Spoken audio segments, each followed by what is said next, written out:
Another hot ass fucking day. Well, it's not muggy today, it's actually just really sunny, so it's actually nice. Unlike my first vlog where it was just miserable outside. Only sucky thing is all my shorts are in the wash right now, so God, I'm wearing pants. But yeah, we got our weird drink of the day, because we always have to have a weird drink for these vlogs, and that is Vital Proteins collagen water. I've actually never tried this before. I've heard of it, but I've never actually seen it in any store. I got this at Target, and yeah, I'm a believer in consuming collagen. Some people are, some people aren't, I guess. I mean, I can tell you just from personal experience that you do feel better when you take collagen. Like, some people out there will try to tell you that, you know, collagen doesn't actually do anything when you ingest it, blah, blah, blah. Well, okay, why is it that when I use it that I feel noticeable differences then? Like, the same differences that they're touting that you will feel, you know? It's, I don't know, it's not just a placebo effect. But anyway, we'll give this a try. That, there's some lemon juice in here. Okay. Yeah, this is literally lemon juice with collagen in it. That's all this is. Well, that's good. I mean, that's what it should be. Yeah, it's collagen water. So, I mean, you do have to be careful where you get your collagen. That's for sure if you're using collagen products, because there's definitely a lot of bad ones out there. There's more bad than good. But the Vital Proteins brand here is really good. I mean, you can get the powdered form just by itself. It's a popular Costco find. I'd say it's like the perfect balance between cost and effectiveness, or yeah, just how good it is. I'd say it's definitely like a you know, I'd give it like a solid B rank at least in terms of collagen. Comes from pasture-raised cows in Brazil, actually. But anyway. Yeah, I just got back from the grocery store. Well, yeah, I went to the grocery store and Target. I bought a couple of Lego sets, actually, that I had my eye on for a while. There's these Lego sets that came out with new waves a few weeks back, and I'm trying to cap down on them. So Lego sets are kind of expensive. I only really collect two Lego sets lately, the Harry Potter ones and the Lego Mario. Any more than that, it just gets to cost too much money. I mean, Legos are fun and all, but God, I feel like the people who make those Lego boxes just... the way that they design the box, they make you feel like there's so much inside of the box because of the way that they draw the backgrounds and stuff. And just how big they make everything look. Like, you can buy like a $25 Lego set and you know it's barely going to be shit. It's just going to be a couple little things in there, but they'll have you thinking like, oh my God, it's this crazy wonderland of stuff to do. When it's really not. But anyway, yeah, while I was at Target, I got me thinking about reboots again. These fucking reboots these days, because I saw some DVD. So I didn't even know that they rebooted Blue's Clues, I guess. And, you know, I remember, yeah, it's like some Asian guy now, which... I remember they tried this once, even in the past when I was a little kid. They exchanged, yeah, Steve for, oh, what's his face? They tried replacing Steve with, like, Chad or something, or what the fuck was his name? Anyway, yeah, they tried to write off Steve from the show, and they did this whole episode where, oh, Steve is gone, and it's this new guy now, which, God, even back when I was a little ass kid, I mean, I couldn't have been more than, you know, 5 or 6 or something, and even back then I knew that was bullshit. I'm like, yeah, this show was done, this is over with. Like, even as a little stupid ass kid. I was like, yeah, okay, this ain't Blue's Clues no more. Now they tried it a third time, I guess. But, you know, it's funny, too, because I think about that, and then, well, you know, a lot of these reboots, like, really are trying to dive hard into sort of SJW territory, like, either trying to promote, you know, they're trying to promote, like, transsexual and bisexual and gay and all this stuff, which, I mean, I don't have a problem with any of those types of people, but, you know, where it's like they're at the point with this entertainment and this reboot stuff where you're literally taking characters who were not, you know, gay or bisexual or whatever in the original thing, and you're just turning them into gay or lesbian to, like, try to push this narrative, because, I don't know, that's what people think representation is, I guess, which you know, representation is just letting somebody be gay or straight. You know, it has nothing to do with, you know, let's take this character that was once straight and turn them gay just to promote our narrative, or, you know, try to, you know, appeal to certain crowds to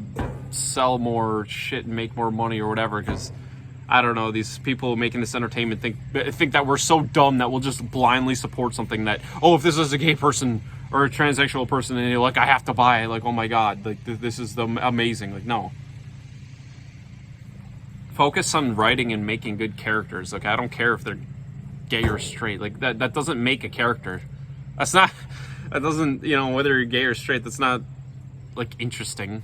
You know what I mean? People's sexuality isn't interesting. It doesn't matter if you're gay or straight. Like, that's, you know what I mean? Like, that, oh, but this entertainment, though, I swear. Or, you know, with the race. Yeah, they're like, oh god, I'll tell you the one that made me mad. Yeah, that Little Mermaid reboot. So you're rebooting the Little Mermaid, and, you know, the Disney 2D animated movie with you know, the mermaid, Little Mermaid is a redhead, and you're deciding, no, we're gonna make a live action remake of this. We're gonna remake this in live action, but we're gonna make the mermaid black now. Which, dude, like, Jesus Christ, Disney. No, they're clearly pushing a narrative here. Like, big time. They're pushing a narrative, like, they're trying to push an agenda, sorry. They're trying to push this agenda where, you know, everybody's got to be, you know, black or gay or trans or whatever. Like, it couldn't be more obvious. You're literally taking a character. Like, okay, you're taking a character. This is a remake, okay, of the 2D Disney movie. This isn't its own thing. Or, like, it's not, like, I guess even a reboot, right? You're taking a character that's literally a white redhead and turning her black, and you think this is representation somehow. Like, no, that's not how that works. They're just shoehorning this in to try to get attention or trying to make a buck, or, you know, we're so inclusive, guys, because, like, literally, this situation in reverse, like, pisses people off. Like, I remember that Death Note live action movie on Netflix. That actually is a reboot and not just a remake. This reboot of, like, the Death Note series where, you know, it's Japanese people and then they turn them all white and they make it take place in America, and people are like, oh my god, that's whitewashing, that's so wrong, how could you do it? But, like, dude, you flip it the other way around and, like, suddenly, oh, Disney, you're so representative, you're so in, you know, you're so with the times, Disney. But literally, like, you took a character that existed and turned them black, or when you take an existing character and spin them to be something they're not, that's when it's manipulative as all hell. Like, if this wasn't a remake of the 2D Disney movie, I'd say, like, yeah, that'd probably be fine. Like, it wouldn't, you know, or like the Blue's Clues thing, like I said. Yeah, he's like an Asian guy now, but that's not the same character. You brought in, like, clearly that's not trying to be Steve. You didn't just take Steve and turn him Asian. Like, you picked a new actor to play a different character and he happens to be Asian. I don't see a problem with that. It's when you're literally taking characters and, like, spinning them to support this narrative is when it's so obvious that they're just doing this shit to chase these, like, SJW stuff.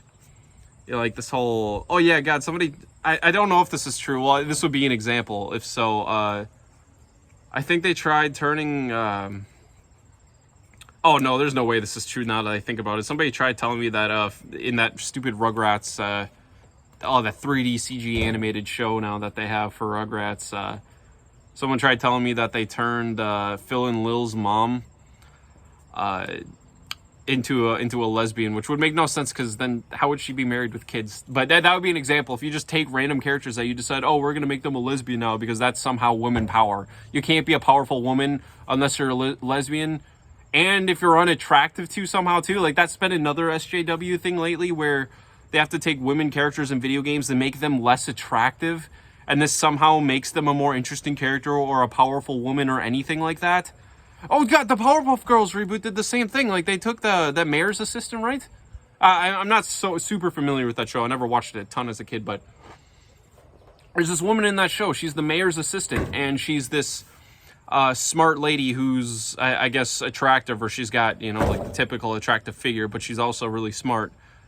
And they took her and like they shrunk her boobs and made her less attractive or something. Either that or they shrunk the boobs of the teacher and made her less attractive. One of the two. Like, how is this women power? How is this women empowerment? Like, women, okay, if a woman is attractive, then clearly all she's good for is her boobs or her ass. This is what feminists believe. Like, is women empowerment or women equality? Like, oh, if a woman's attractive, that's all she's ever going to be good for, so we better make all these characters in these games and movies unattractive because that somehow is the only way they can be interesting. What the fuck? No. That's so stupid and backwards. That is not... That's what these feminists believe, though. You got to make these characters unattractive, or... Yeah, now we're, like, trying to... Oh, God, now we live in a stage in fucking history where we're, like, trying to empower fat people, too, which... I mean, I don't think people should be condemned for being fat or being overweight. Like, you shouldn't necessarily condemn them for that.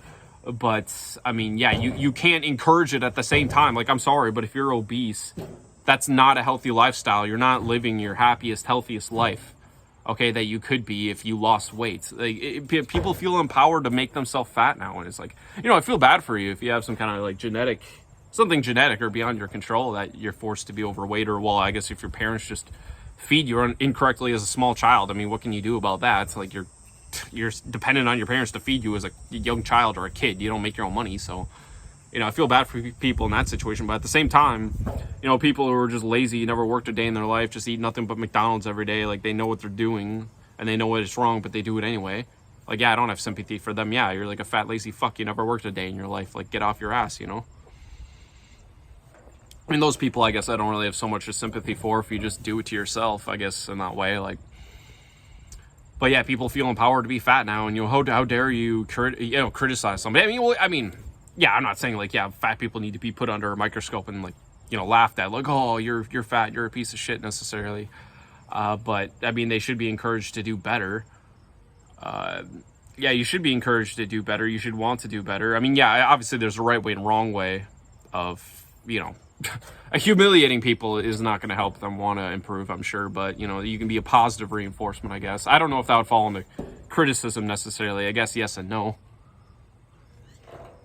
But people feel so compelled and entitled to do anything nowadays. I mean, yeah, people feel so entitled to eat whatever unhealthy garbage that they want to buy because it's cheap. Like, that's how entitled Americans are. I see people on the internet more and more lately. When you look in comment sections of things and places, and you mention how somebody mentions how... I guess there's this entitled group of Americans now that think if you mention starving people in Africa, like that's the biggest joke or the biggest offense. Like, oh my God, you just brought up starving kids in Africa. You're the biggest joke. You're the biggest idiot. Like, how?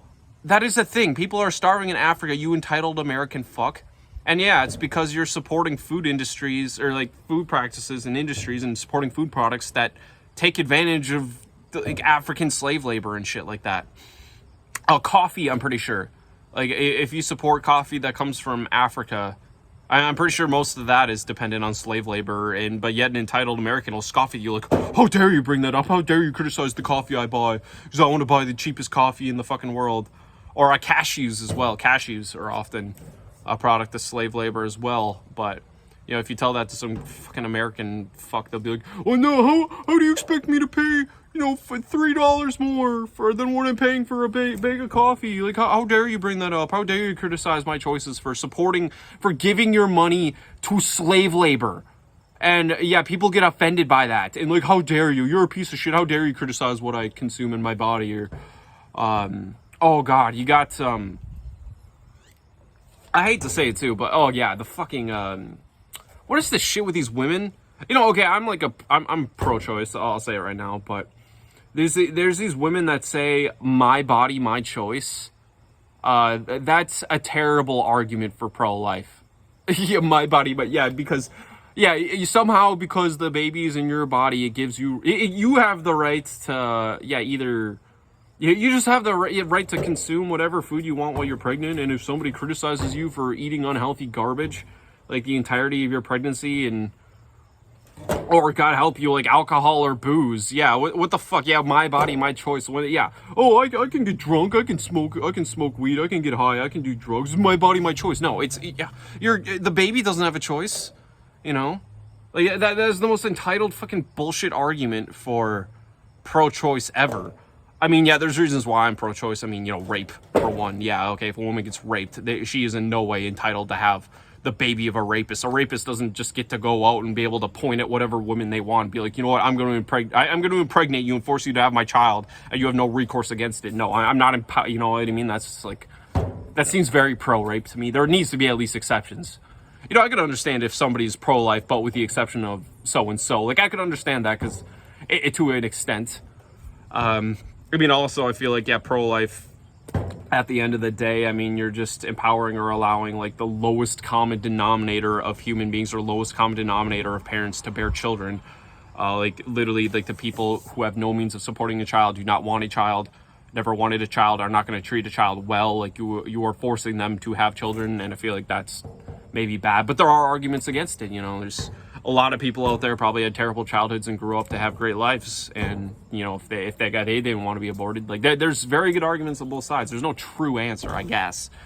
It is definitely a gray area. It's not like a concrete opinion of mine. It's just how I lean. I've heard good arguments for both sides, I'll say that.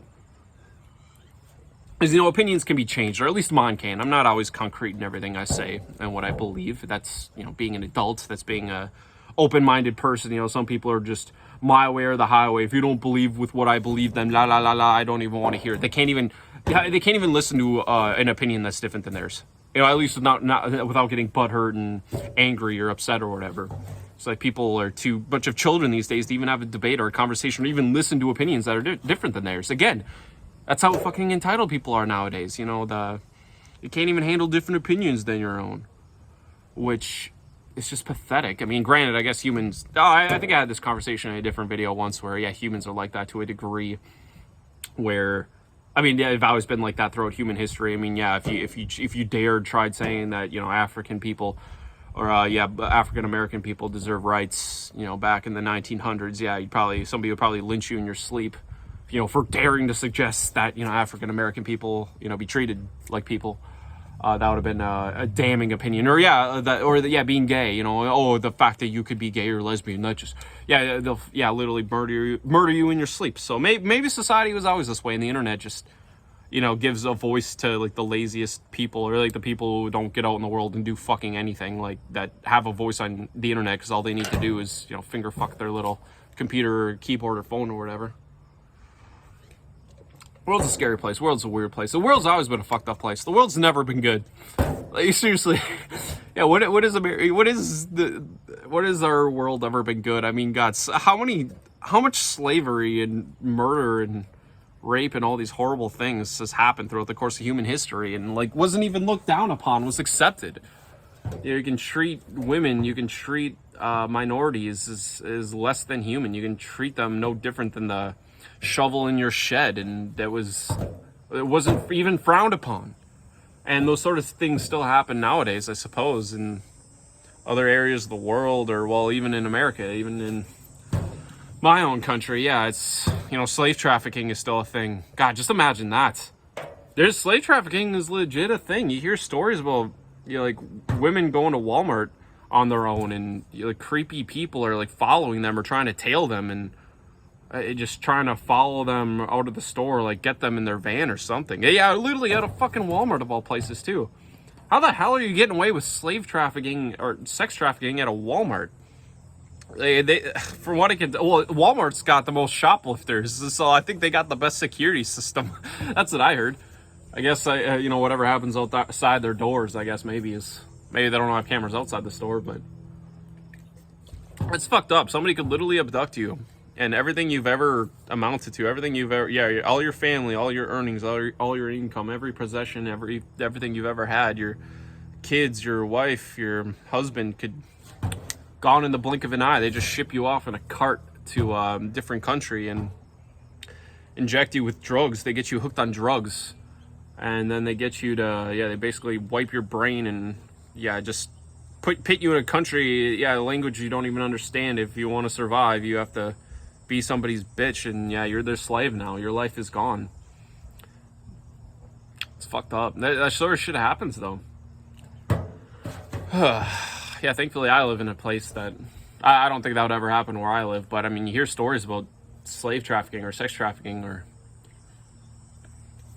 it's fucked up. It's fucked up. Got to be grateful for what you have as long as you have it, man. Doesn't matter who you are either, you know. One day something or someone could come around and take everything you have. I mean, you could get murdered in a car accident, you could get abducted, you could, you know, find out you have some life-threatening illness. I mean, the less you can take for granted in this world, the better. The happier you'll be, the more things you appreciate, I guess, is what I'll say about that. God, this is a really depressing video. What the fuck? I came into this video like expecting to talk about like stupid kids shows and make funny remarks, and I'm getting all serious. What the hell? Yeah, I guess these vlogs or vlogs. I guess these vlogs, you know, it's a it's like a box of chocolates, I guess. Fucking A. I'm so warm. God damn. I wish I could be wearing shorts right now. Just wearing my plain white tee. Yeah, I was actually playing some DK Jungle Climber on my Nintendo DS today. I started playing that game. I beat it back in high school, but I wanted to replay it because it's been so long. That game is a fucking blast. I'm so glad I started playing that again. Dude, I'm going to play the shit out of that game. I'm probably going to beat it in like 3 days. I've been playing a ton of original Nintendo DS lately. That's my favorite system, I swear. Oh my god, is that a bug or a bird? What makes that noise? I think it's a bug, honestly. Anyway, fucking Christ. I think that's just a bug. Yeah, it's Animal Crossing. You hear those sounds coming from the bugs in that game, right? Anyway, yeah, original Nintendo DS, by far my favorite system. Oh my god. By far, I mean, there's so many weird niche games, like especially in terms of the Mario games. There's so many creative Mario games on the Nintendo DS that get no praise and no recognition. Nobody remembers them. That's what I love about the original Nintendo DS as well. Like, I don't see the prices of these games ever going up either. It's kind of like the Wii. It's almost even less recognized than the Wii in a way. These games were just so mass-printed, mass-produced. They don't really have a lot of attention on them, despite all being really interesting games. Oh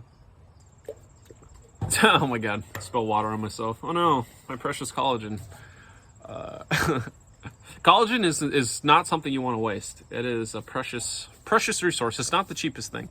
Anyway, so yeah, there's a lot of weird little Nintendo games, like games, even just Nintendo published shit that is just super interesting on the Nintendo DS. Like, I just got done beating Super Princess Peach about a week or two back. That was an interesting, fun platformer. I beat just a couple days ago, I binged the fuck out of Metroid Prime Hunters on the Nintendo DS. Anybody remember that one? There's a Metroid Prime game on the Nintendo DS, Metroid Prime Hunters, on the original Nintendo DS, no less. It's a 3D Metroid game. And then, yeah, funny enough, on the 3DS, we get a 2D Metroid game that I don't even know I don't even know if they use 3D in that game. It might be 2D only, but yeah, we had a legitimate 3D Metroid Prime game on DS, and I think it's pretty good. Some people are probably frustrated or confused. It's a hard game. It's not for the faint of heart, I'll tell you that. It is not an easy game. It's easy to get lost, easy to get stuck. I myself ended up beating the game. I think I only looked at a walkthrough like once or twice, and it was like, shit, I should have known. It was kind of just brain fart stuff. I was very good at, I was very pleased with how well I did in the game. I found a ton of the secrets. I found almost every secret hidden unlockable. I didn't do all the scans, but I mean, God help me if I tried doing that, like scanning everything in a Metroid game. But I liked Hunters on the DS because there wasn't any stupid bullshit fetch quest at the end, like with Metroid Prime 1 and 3. Metroid Prime, I've never beaten 1 or 3. I haven't even played 2, but I got to like the climax of 3 and 1, and then they throw that bullshit fetch quest at you where you got to find like 12 pieces of Chozo mythos or whatever, these Chozo artifacts, and oh my god, God help you if you could find even like a third of those without looking at the walkthrough for the first game. It just grinds that game to a fucking halt, and before that, it was just, oh, it's such an amazing game. I just never beat the game because of that. I'm just, the amount of backtracking, and I would have to look up a walkthrough to figure out any of this shit. It's like the most hidden fucking crap. Maybe I don't know. Let me know in the comments, I guess, if I'm like a pussy gamer for thinking that, or if I just don't have a set of balls and I couldn't complete that fetch quest. If anyone could beat that without a walkthrough, I remember it just being the most cryptic, dumb shit. Metroid Prime 3 was not as bad. With that fetch quest. I think that one was just more of a fact that I was a young kid, and yeah, maybe I just didn't have the patience. Well, not young kid, I was in high school, but I think it was more than anything, I just didn't have the patience for that one. Maybe I could have found those. That one might not have been so bad as I remember, but the first game I feel like was.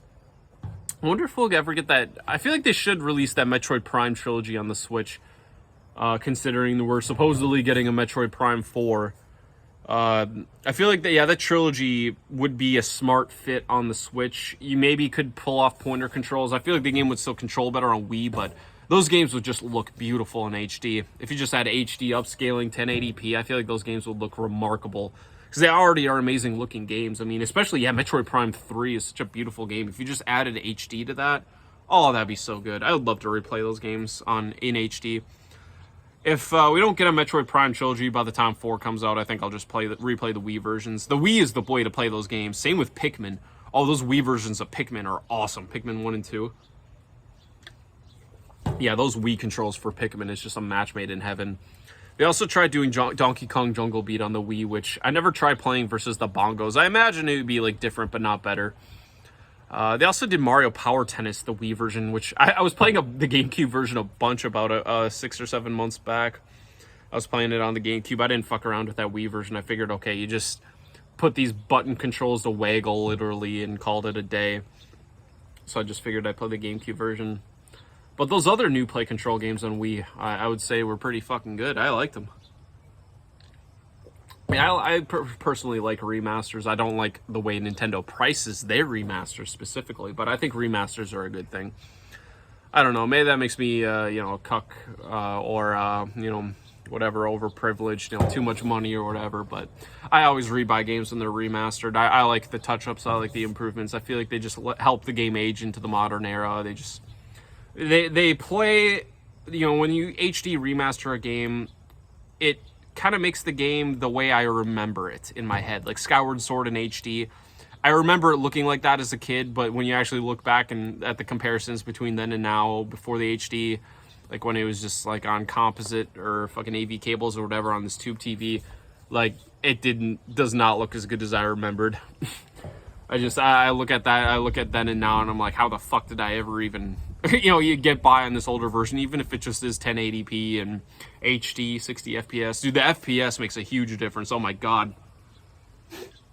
PS5 showed me just how much FPS matters when you have to pick between 4K or 4K resolution or pick between 60 FPS, but you can't get both. I thought I was going to be a 4K guy. I watched this game play. I watch the movement of this game, the way that my character model moves. I can last about 10 seconds before I go back to 60 FPS. FPS is everything. Oh man, I cannot believe how much FPS matters. As soon as I see a game running 60 FPS, I cannot go back to 30, man. Oh my god, it just chugs.